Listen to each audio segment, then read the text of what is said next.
He didn't get fired for that, mostly because criticizing Trump is about the safest thing that somebody in Colbert's position can do. No, he got fired because apparently the show cost more than $100 million to make. All right, got some big entertainment news. It was announced on Friday, I believe, that the Late Show with Stephen Colbert is coming to an end. CBS is canceling Colbert and the whole Late Show franchise in May of next year. So here is Stephen Colbert on the Late Show on Friday making the tragic announcement. Oh, hey, everybody. We got a great show for you tonight. Senator Adam Schiff was my guest. We harmonized on Seven Bridges Road. What a voice. I cried. But before we start the show, I want to let you know something that I found out just last night. Next year will be our last season. The network will be ending The Late Show in May. And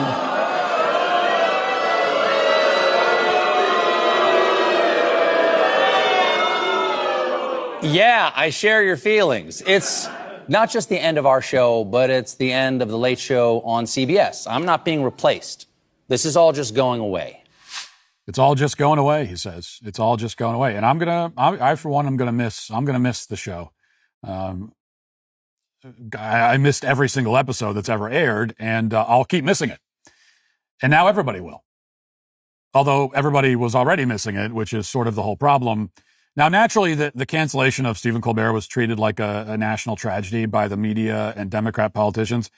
Colbert was the most overtly political and left-wing of all the late-night hosts, which is saying a lot. So the left has been very upset about it.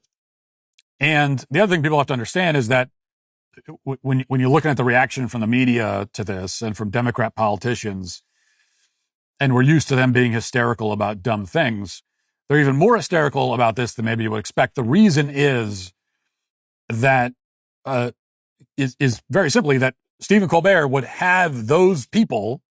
Look at any Democrat politician or journalist, news anchor who has expressed outrage and indignation at the fact that Stephen Colbert shows is canceled. Look at any of them. Every single one of them has been on Stephen Colbert's show. He would have them on his show. He treated them like celebrities. And that's why they're really so upset about it, is that this was their one opportunity to sit, to go on a late night show and be treated like a celebrity. Somebody on X said that Elizabeth Warren, for example, who was, of all the elected Democrats, is maybe the most upset about this. And Elizabeth Warren had been on the Late Show, interviewed by Colbert like 14 times or something crazy. I don't know if it was a bunch of times. Elizabeth Warren has been on this late night comedy show, not just once, but multiple times. Now, Letterman and Leno back in the old days, what qualifies as the old days now, they used to interview big popular movie stars and musicians. And meanwhile, Stephen Colbert was interviewing Elizabeth Warren once a week. And then on other days, he'd have some random CNN reporter that nobody's ever heard of or cares about. And that explains both why the show is canceled and also why the media and these politicians are so heartbroken about it. Because now they don't get to pretend to be celebrities anymore, which is what they all want to be. That's what they all actually want to be. There's a lot of speculation that Colbert got canned by CBS for criticizing Trump too much, which is, total nonsense, obviously, for a lot of reasons. Starting with the fact that they're letting him stay on for almost a year. Okay, so if you've got any kind of conspiracy theory about why they're canceling the show, well, if you're firing somebody because you don't like what they're saying, if you're firing them because you're trying to silence them, you're not going to give them another year on the air. It's like when you're firing someone, especially if you want to silence them, you fire them and they're gone. So I guess the theory here is that they're silencing him, but they're going to give him another year on the air to, with nothing to lose now to continue criticizing Trump. It doesn't make a lot of sense. No, he didn't get fired for that. Mostly because criticizing Trump is about the safest thing that somebody in Colbert's position can do. No, he got fired because apparently the show cost more than $100 million to make a year and was losing $40 million a year. Now, how in God's name can you manage to spend $100 million a year on a show where people sit in chairs and talk? I have no idea. Where's that money going? Like, what were they doing with it? Were they paying audience members 50 grand a piece to show up every night? I mean, that would explain how they managed to fill the room every night, I suppose. But I don't know. Do they have a furnace in the basement where they're literally burning pallets of cash to keep the place warm? I don't know. I'm not sure. Colbert's exorbitant salary is part of the expense. We know that. And the other problem to go along with the production costs is that ratings for the Late Show and late night shows in general are way, way down from what they used to be. Way down. Like, these late night shows have never cost more money to produce, and they've never produced lower ratings. And that is a very bad combination. If you want to keep your job, but the cost of having you around is going like this while your production's going like that, that's not a good combination. That doesn't give you a lot of leverage. So why are the ratings down? Well, there's the obvious reason, especially for Colbert. He's a partisan hack, an ideologue, a guy that never even tried to appeal to about half of the country. He was essentially, Rachel. He was a feminine version of Rachel Maddow. Okay. He was like the womanly version of Rachel Maddow. And there are many examples of this that have been sort of circulating online. People going down memory lane, remembering what a hack Colbert was. Probably the most infamous example, which is also one of the most humiliating moments in the history of broadcast television, is, of course, when he would dance around on stage, which I think was a recurring bit, if you could even call it that, but he would dance around on stage back in, 21, 22, as a tribute to the COVID vaccine. Let's watch that again. The vaccine.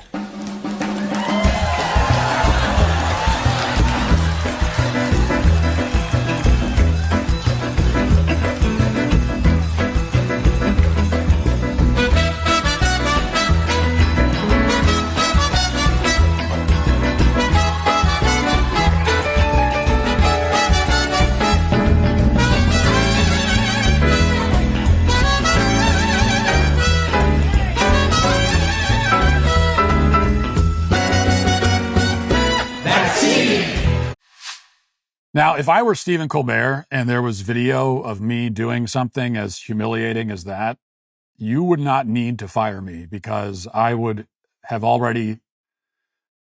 performed, harakiri to atone for my sins and to preserve my family's honor. And if Colbert did that, by the way, I'm not advocating for, I'm not advocating, but if he did that, all I'm saying is that it would easily be the highest rated Late Show episode, at least since Letterman left.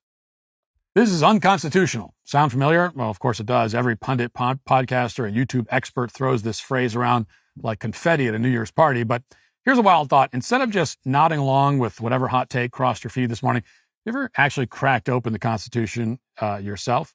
The dusty old document everyone claims to be defending, but apparently nobody has time to read. That's why I'm thrilled that Hillsdale College is offering a brand new free online course called The Federalist. The Federalist Papers were written primarily by Alexander Hamilton and James Madison to explain how our Constitution creates a government strong enough to protect your rights, but safe enough not to trample them.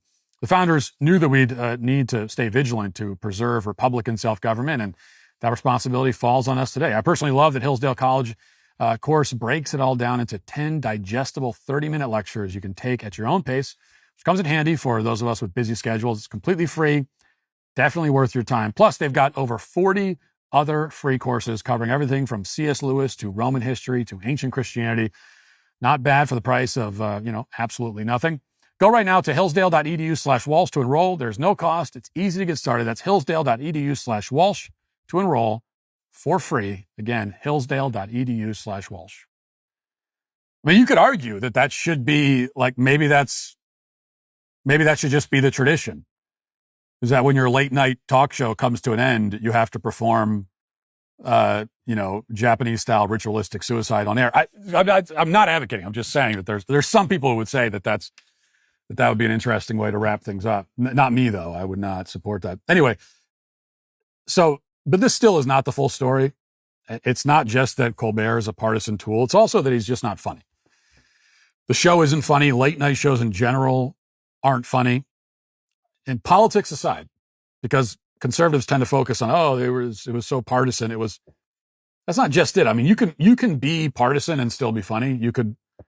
It's possible to like be an ideologue. So you're only making jokes about one side, but you're also funny. It is possible to do that. But these shows have just forgotten how to be funny entirely. So for example, I saw somebody posted this, I forget who, making the point that if you want to know why late night shows are tanking, this video I'm about to play is a good example. And this is like a recent skit. I think it's from the last couple of days. It's from last week.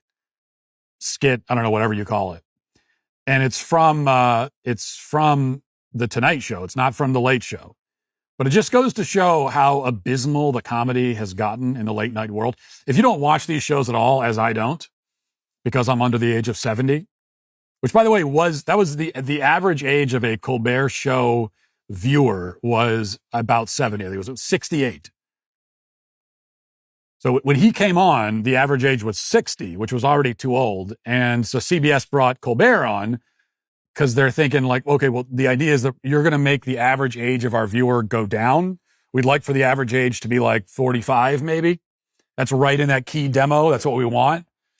And it went the other way. Now the average age is 68. Okay.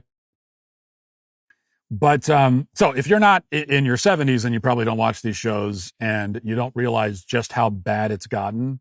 And I think that this will show you. Okay. This will be revelatory. So this is the latest comedy skit from Jimmy Fallon over on The Tonight Show. Watch this.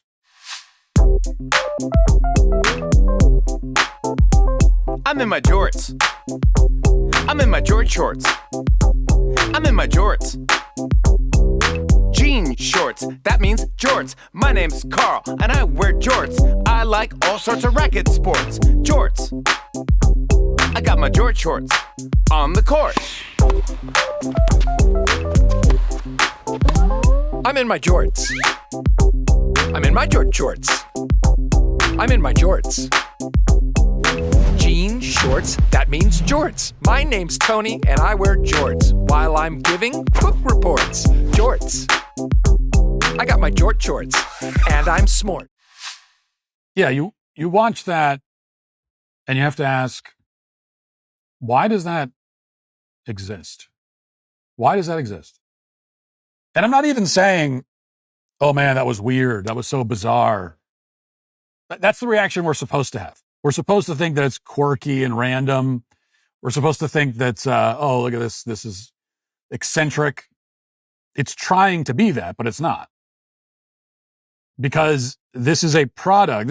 This what you just saw there. This is the product of a bunch of hacky, bad millennial writers sitting around in a room trying to think of something quirky that two Gen X past their prime comedians can do to appeal to Zoomers on TikTok, even though their actual audience is baby boomers. Okay, that's how all the generations are implicated. That's the weird calculus that you've got millennial writers, Gen X past their prime comedians trying to do stuff that appeals to Zoomers, even though really the audience are boomers. Okay, that's what this is, and it just fails across the board. It's unfunny, witless, not charming, not interesting, dumb in the worst kind of way, dumb and contrived at the same time. Worst of all worlds. If you're going to be dumb, at least be unique. But dumb and contrived, dumb and tired, dumb and lame at the same time. And why are they trying to do viral skits to appeal to Zoomers in the first place? Because the only people watching broadcast TV, especially late night shows, are again boomers. So even if you succeed and you come up with some viral hit on TikTok, it doesn't actually translate into audience. And that's the quandary, right? If you're going to do anything, if you're going to create anything creative, you have to be able to say you have to be able to answer the question, who is this for? Now, you hope that like anybody will enjoy it, but who is it primarily for? Who is your audience? And I think with these late night shows, they just have no idea anymore who their audience is or who this is for. If you'd like to see what else I have to say, you can access my full show by going to dailywire.com or by going to the Matt Walsh Show Twitter page. Hope to see you there. Godspeed.